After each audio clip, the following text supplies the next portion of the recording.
en San Marcos capítulo 10. San Marcos capítulo 10. Recordamos que Marcos escribió este evangelio de acuerdo a San Marcos. Marcos no era un apóstol, muchos lo confunden, piensan que era un apóstol.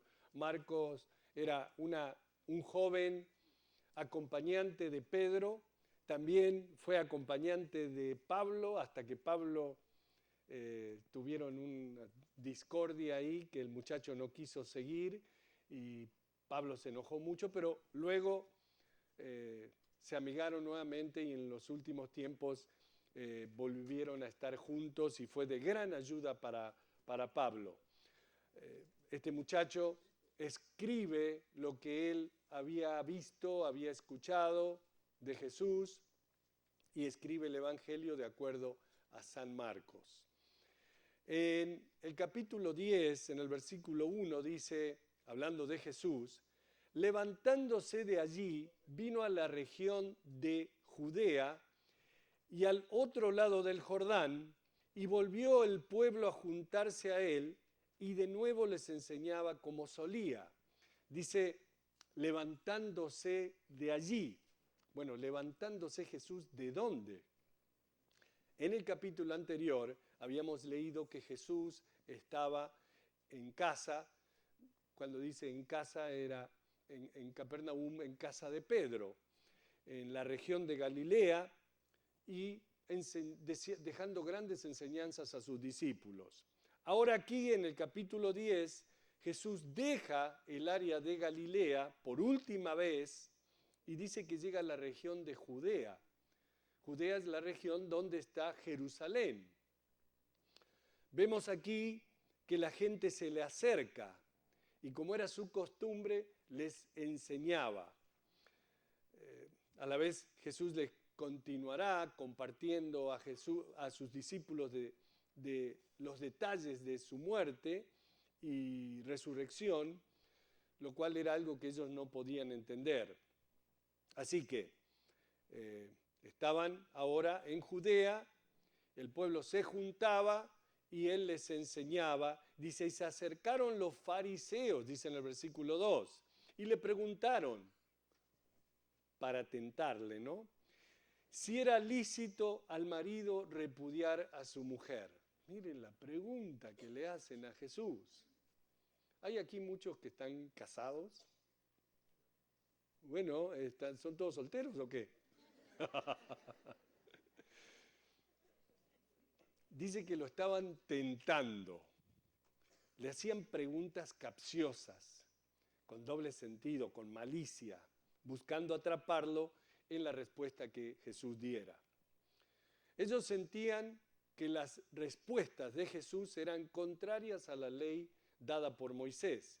Entonces estaban esperando atraparlo para mostrar a la gente que estaba allí que Jesús era un hereje y que enseñaba cosas diferentes a la ley de Moisés. Así que le hacían la pregunta, ¿es lícito, es permitido que un hombre se divorcie de su mujer? Bueno, sabemos que en la ley, en el libro de Deuteronomio, Dios dijo que si un hombre se casaba con una mujer y encontraba alguna cosa indecente en ella, podía darle carta de divorcio. Tomen nota, después lo leen en la casa, pero yo se lo voy a leer. Deuteronomio capítulo 24, versículo 1. Dice así, cuando alguno tomare mujer y se casare con ella, si no le agradare por haber hallado en ella alguna cosa indecente, le escribirá carta de divorcio y se la entregará en su mano y la despedirá de la casa. O sea que la ley estaba, pero aparentemente había como una confusión al respecto, porque en ese tiempo había dos tipos de escuelas de pensamiento que se enseñaban, que eran enseñadas por los judíos, y eran enseñadas por rabinos famosos, por maestros famosos. Había un rabino que se llamaba Shammai, que enseñaba que la cosa indecente a que se refería Moisés en Deuteronomio capítulo 24 significaba que cuando el hombre se casaba y descubría en la noche de bodas que su esposa no era virgen, eso la constituía indecente, impura. Por lo tanto, si descubrías eso, él tenía el derecho a divorciarse. A la vez, había otra escuela de pensamiento dirigida por el rabino Hillel, quien tomó una posición muy liberal con respecto a categorizar a una esposa como indecente. Para él, cuando ella no se vestía de la forma como a él le gustaba, cuando era una esposa conflictiva, cuando era una gritona y se podía escuchar su voz desde el cuarto de al lado, o incluso si no le preparaban la comida como a él le gustaba, ese tipo de cosas constituían una indecencia, una impureza en ella, y por lo tanto el hombre tenía el derecho a divorciarse. Qué fácil, ¿no? Si tu mujer te quemaba los frijoles, carta de divorcio. Goodbye, baby. De manera que había división entre los judíos con respecto a esto. Pero la escuela de Hillel era la más popular. Y claro, te daba carta abierta, ¿no? Había también un rabino que se llamaba Okabe. Y este decía que si el hombre encontraba una mujer que lo complacía más que su esposa, eso constituía indecencia de parte de su esposa y le daba derecho a divorciarse. Lo mismo que ahora. Encuentras otra, you know what I mean. Eso es lo que hace la gente hoy. Naturalmente, estas interpretaciones liberales hicieron que la ley no tuviera ningún sentido y así vinieron a Jesús con este asunto. ¿Es lícito al marido repudiar a su mujer? Me gusta la respuesta de Jesús. Él respondiendo les dijo, versículo 3, ¿qué os mandó Moisés? O sea, ¿qué dice la Biblia al respecto? Está dando una consejería bíblica. Nosotros los pastores no damos consejería de la vida, consejería sentimental. ¿Recuerdan en los años 70 aquellos que estaban aquí? El matador Carabello. Él daba consejería sentimental. Nadie se acuerda de eso. Tú sí, viejito, ¿no? No te hagas el nene. Bueno, Jesús les da el ejemplo de cómo debe ser la respuesta bíblica. ¿Qué os mandó Moisés? Ellos dijeron, bueno, Moisés permitió dar carta de divorcio y repudiarla. Y respondiendo Jesús les dijo, por la dureza de vuestro corazón os escribió este mandamiento. Pero al principio de la creación, ¿qué dice? Varón y hembra. ¿Dice varón, varón, hembra, hembra? Varón y hembra los hizo Dios. Por esto dejará el hombre a su padre y a su madre y se unirá a su mujer y los dos serán una sola carne. Así que no son ya más dos, sino uno. Por tanto, lo que Dios juntó, no lo separe el hombre. Jesús responde la respuesta, pero les hace otra pregunta. ¿Qué os mandó Moisés? ¿Y ellos qué responden? Bueno, Moisés permitió dar carta de divorcio y repudiarla. Los judíos tenían dos cartas de divorcios diferentes. Una de ellas era muy técnica y tenía que ser escrita por un rabino y luego debía ser aprobada por 3 rabinos. Y se la dabas a tu esposa y recién así ella era repudiada. Pero, por tanto, por tener estos puntos de vista liberales que habían tomado, había un caos social en la nación. Había muchos divorcios y muchos niños eran huérfanos en sus propias casas. Pobrecitos, no tenían idea de lo que era un ambiente de hogar. el amor en el hogar. Por lo tanto, ¿por qué? Porque los papás miraban cada uno por lo suyo, especialmente los hombres. Por lo tanto, Jesús, al hablar de casarse y divorciarse, en lugar de ir a la ley dada por Moisés y explicarla, dijo que Moisés le había dado ese derecho al divorcio, perdón, por la dureza de sus corazones, pero que en el principio no era así. Ahora, estamos tratando con el ideal divino de Dios, desde el principio. ¿Cuál era el ideal divino de Dios? ¿Cuál era la intención de Dios al principio, como dice Jesús? Bueno, primero que nada, reconocemos que el hombre por sí solo no es completo, y tampoco una mujer por sí sola no es completa. Dios los hizo varón y hembra, y los dos serán una sola carne. Solo hay complemento cuando los dos se vuelven uno solo. La mujer complementa a su esposo y lo hace completo. Y así también el esposo complementa a su esposa. Pero ninguno de ellos son complementos por sí mismos. En el principio, Dios los hizo varón y hembra. Por esto dejará el hombre a su padre y a su madre y se unirá a su mujer y los dos serán una sola carne. Algo completo, entero. Por tanto, lo que Dios juntó no lo separe el hombre. Y aquí Jesús está tratando con la idea básica y divina establecida por Dios para el matrimonio, con los puntos básicos y con los planes divinos de Dios en el principio. Sin embargo, el hombre no lo captó, no vivió a la par, no llegó al ideal divino de Dios.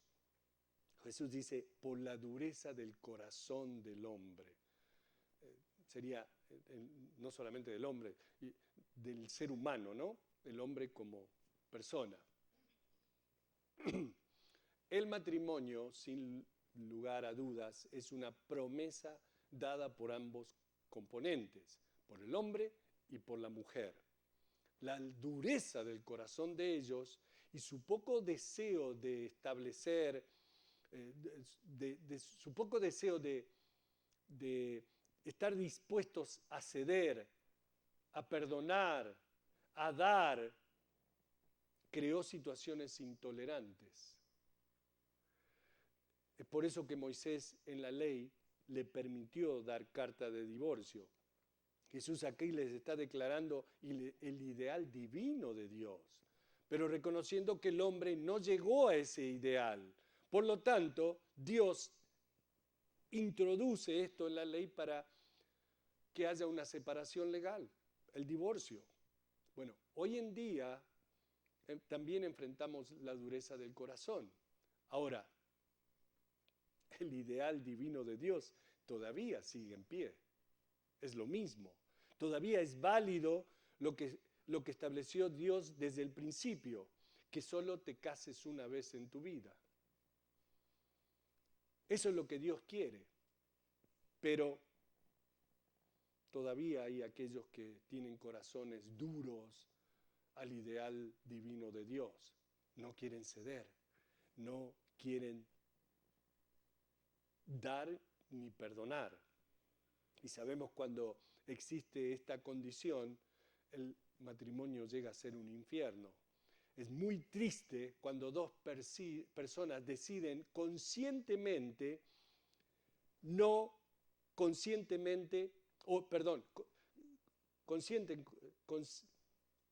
como dije, es muy triste cuando dos personas deciden conscientemente o no conscientemente destruirse el uno a otro. Bueno, ese no es el ideal divino de Dios. Lo que Dios quiere es que los dos sean uno solo y que estén en armonía a través del amor y en unidad en amor. Ahora, es difícil tratar con este tema. aquí nosotros no queremos agrandar este asunto para hacer del divorcio y el volverse a casar algo sencillo o de poca importancia. No, no queremos aprobar el divorcio, ni menos incentivarlo o motivarlo. Dios no quiere divorcio. En realidad, en Malaquías capítulo 2, Dios dice que aborrece el divorcio. Nuestro deseo debe ser el de complacer a Dios. Si estamos mal en nuestro matrimonio, debemos buscar mejorar las cosas. Debemos dar lo mejor de nosotros. Perdonar, dar, amar, entrar en un entendimiento y entrar en un acuerdo, entrar en una unidad. Por otro lado, al tratar con este asunto, no queremos crear condenación para aquellos que han tenido la experiencia amarga del divorcio. Sabemos que es un infortunio, infortunado, que muchas veces en la locura de la juventud, parejas jóvenes quieren estar locamente enamorados e insisten en casarse porque no pueden esperar. Incluso en el cristianismo, o mejor dicho, en el cristianismo. El mundo ni siquiera piensa en casarse hoy en día porque es más fácil, más conveniente vivir juntos y después cuando te cansas, adiós. Nadie dice amén to that, pero es la realidad. Ahora, cuando dos cristianos se conocen y se enamoran, tienen que casarse lo más pronto posible para no caer. Hello, primero hay que conocerse. ¿Quién dijo que hay que casarse inmediatamente para no caer? Hay que conocerse, hay que platicar, hay que pasar tiempo. Hay que, de manito sudada, you know what I mean. No es que, ok, vamos a vivir juntos para ver si nos entendemos. No, así no es el plan. Porque, ¿qué pasa después? Después que el caprichito se ha terminado, se dan cuenta de la tremenda incompatibilidad que hay entre ellos. Tremendas diferencias. Pero claro, cuando estás todo enamorado no las ves. Y están ahí en tu cara. Alguien dijo que una decisión tan importante como la del matrimonio nunca debe ser dejada al juicio de un niño, ni de un adulto a veces. En esos tiempos, los tiempos de antes, se tenían matrimonios arreglados, pero esos también tenían sus cosas malas. Jesús aquí buscaba traer de regreso lo sagrado del matrimonio. Yo creo que el matrimonio es una señal exterior de una obra espiritual en la persona. Y hay esa unión espiritual conforme los dos se convierten en una sola carne. El matrimonio, en realidad, lo que leemos sobre el matrimonio, el hombre ama a la mujer, esas son leyes espirituales. Y únicamente trabajan si las dos personas están en el mismo espíritu. No es una ley que inventó un pastor, un obispo. Son leyes de Dios.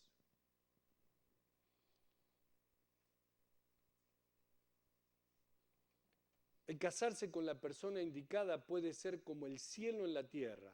Ahora, el casarse con la persona equivocada puede ser como el infierno en la tierra. Y tengo un consejo divino para aquellos que aún no se han casado, pero que quizás están contemplando. Pasen mucho tiempo en oración por sus decisiones. Oren y oren mucho. Oren. Les conviene. Antes de casarme con mi esposa, pasé mucho tiempo orando. Y estoy, la verdad, contento por la decisión correcta que tomé. Aunque muchas veces desde el púlpito la vacilo por una cosa o por otra, pero estoy contento que el Señor me guió a tomar esa decisión. Y es un asunto, y esto lo digo de todo corazón, es un asunto que no se lo puedes dejar a tu corazón y a tus emociones. Aunque decimos, ¡ay, el corazón, esto me dice! No, llévaselo a Dios. Tus emociones, tu corazón te pueden llevar a cometer errores. Es algo que necesitas considerar en oración para que no cometas errores. Y créanme, es mejor esperar en el Señor que tener que corregir el error más tarde. Hemos visto muchos casos de esos aquí entre nosotros, que se apuran. Es más, cuando le decimos, hey, hay que esperar, no se apuren, van y se casan igual. Y después viene, ay, nos casamos. Gloria a Dios.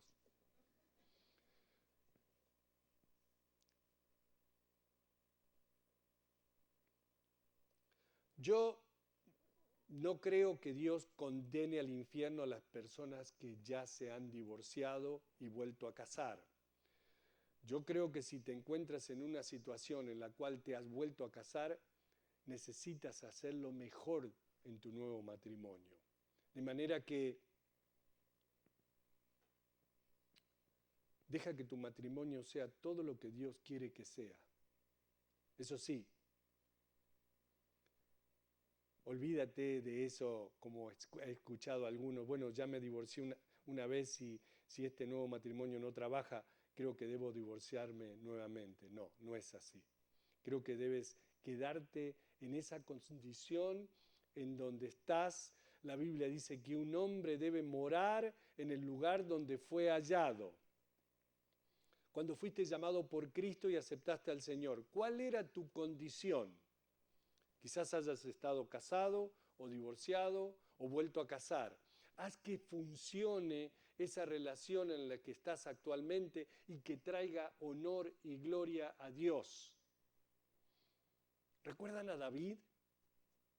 Que se involucró con una mujer casada, con Betsabé, pero más adelante se casó con ella. Y Dios fue muy misericordioso, mostró su gracia y perdonó a David. El profeta Natán le dijo, Dios dijo que tu pecado te ha sido perdonado. Ahora, está bien, pero David pagó las consecuencias por su error, por su gran error. Perdió su primer hijo con Betsabé, sus hijos se mataron entre sí, uno de sus hijos violó a su media hermana, el otro lo mató y así sucesivamente. Pero aún así, o sea, porque las consecuencias del pecado se pagan, pero aún así Dios le concedió perdón a David. Tal vez tú que estás aquí también tienes un pasado incierto en el tema del matrimonio y has tenido varios fracasos en el matrimonio, pero aún así Dios está aquí para ayudarte.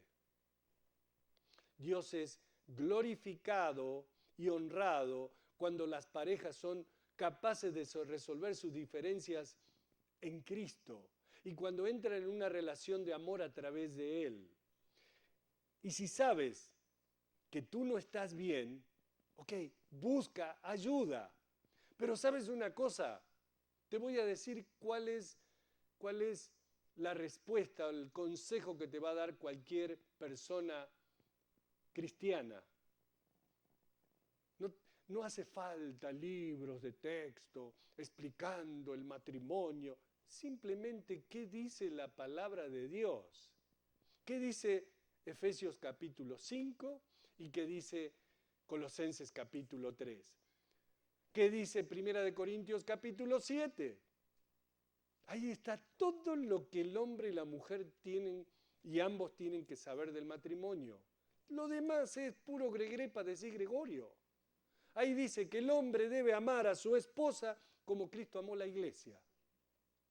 Y que la esposa se someta.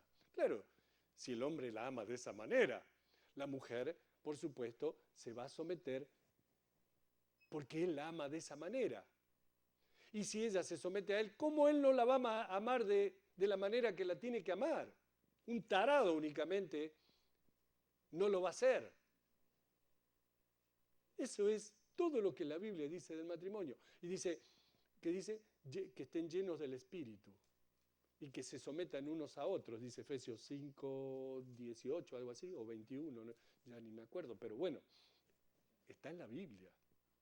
Y después en 1 Corintios capítulo 7 dice, bueno les sería que no se casen, pero por su incontinencia mejor que el hombre y la mujer se casen y cada uno cumpla el deber conyugal. ¿Y cuál es el deber conyugal? Y bueno, lo que dice Efesios capítulo 5. Ese es el deber conyugal. Y después agrega de que no se nieguen uno al otro. Y claro, eso es parte también. Porque si estás, ay, me duele la cabeza, ay, esto. La Biblia dice de que no se nieguen uno a otro. Todo es parte del paquete. Entonces, me vienen a preguntar a mí, consejería, esta es la consejería. Nada más. Lo demás, ve y practícalo, hazlo. Y no pidas, pero ¿cómo hago para amarla? El amor ya está en ti si tienes a Cristo Jesús.